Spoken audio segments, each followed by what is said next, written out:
No skipping, you will regret it. This video unlocks the dark secrets of influence and power, and by the end, your friends and colleagues will be begging for more. So, without further ado, let's get started. Disclaimer: use these techniques with caution. After all, too much influence might just make you the world's most terrifying cult leader. But hey, at least you'll have a loyal following for a while. Our first technique is called anchoring. Keep this between us, okay? Because this is a powerful tool that allows you to associate a particular feeling or emotion with a specific trigger. By doing this, you can control how someone feels and reacts in a given situation. Let's say you're trying to sell a car and the buyer is hesitant about the price. You can use anchoring to associate the price with a positive emotion. For example, you can say, "This car is a real gem and I'm sure you'll be very happy with it. By the way, the price is $10,000, but I'm willing to come down a bit." By doing this, you're anchoring the price of $10,000 with the positive emotion of happiness and satisfaction. This makes it more likely that the buyer will feel good about the price and be more willing to pay it. Of course, that happiness might be short-lived when they realize the car has a mysterious oil leak and a tendency to drive itself to abandoned gas stations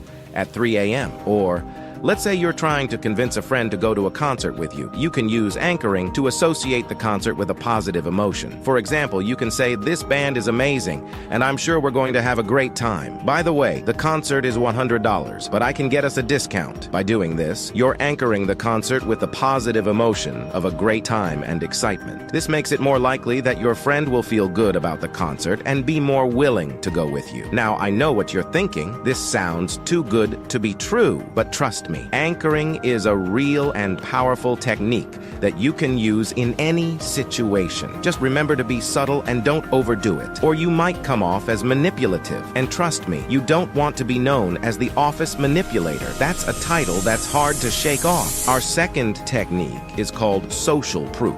This is a psychological principle that states that people are more likely to follow the actions of others, especially when they're unsure of what to do. By using social proof, you can influence people's behavior and make them more likely to follow your lead. Let's say you're trying to persuade a group of people to try a new restaurant. You can use social proof by saying, "This restaurant is really popular and a lot of my friends love it. I think you'll really enjoy it too." This makes it more likely that the group will follow your lead and try the restaurant. Just make sure those friends who love the restaurant actually exist. Seriously, nobody wants to be the social proof pioneer for a restaurant serving mystery meat surprise. Just saying. Our third technique is called scarcity. This is a psychological principle that states that people value things more when they're rare or in short supply. By creating a sense of scarcity, you can make people more interested in what you're offering and more willing to take action. Let's say you're trying to sell a product and you want to create a sense of urgency. You can use scarcity by saying, "This product is in high demand and we're running low on stock. If you don't act now, you might miss out on this amazing opportunity." This creates a sense of urgency and makes people more likely to take action.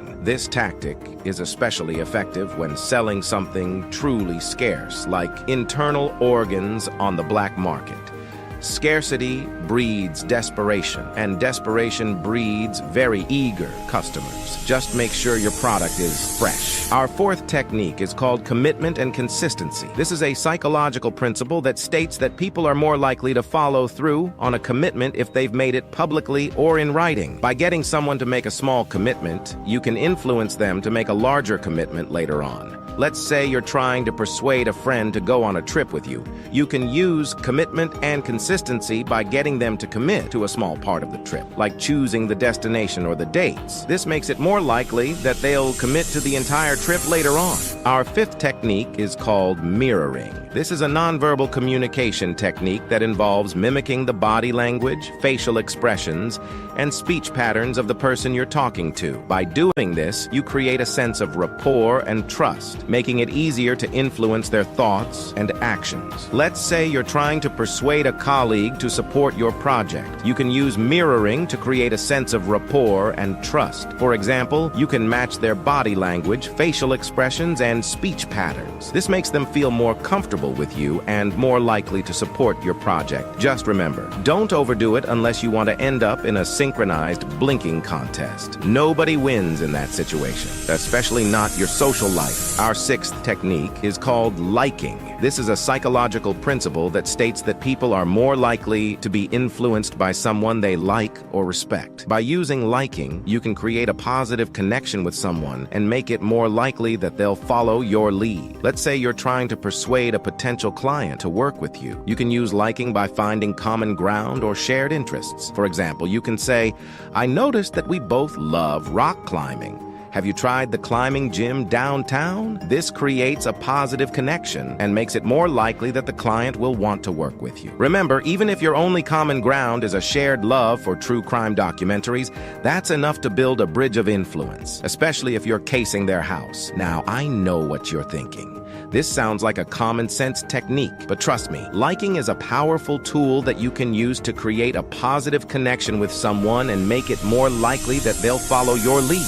Our seventh is called authority. This is a psychological principle that states that people are more likely to follow the lead of someone they perceive as an authority figure. By using authority, you can establish yourself as an expert or authority figure and make it more likely that people will follow your lead. Let's say you're trying to persuade a group of employees to adopt a new workflow. You can use authority by presenting yourself as an expert or authority figure. For example, you can say, "I've researched and tested many workflows, and this one has proven to be the most effective. I strongly recommend that we adopt it." This establishes you as an authority figure and makes it more likely that the employees will follow your lead. Our eighth technique is called reciprocity. People tend to feel obligated to return favors or kindnesses that they have received, even if the original action was not explicitly intended as a favor. By being the first to offer a favor, you can create a sense of indebtedness in the other person, making them more likely to comply with your requests. For example, if you're trying to convince a coworker to help you with a project, start by offering to help them with one of their tasks first. They'll feel obligated to return the favor, and you'll have an easier time getting them on board.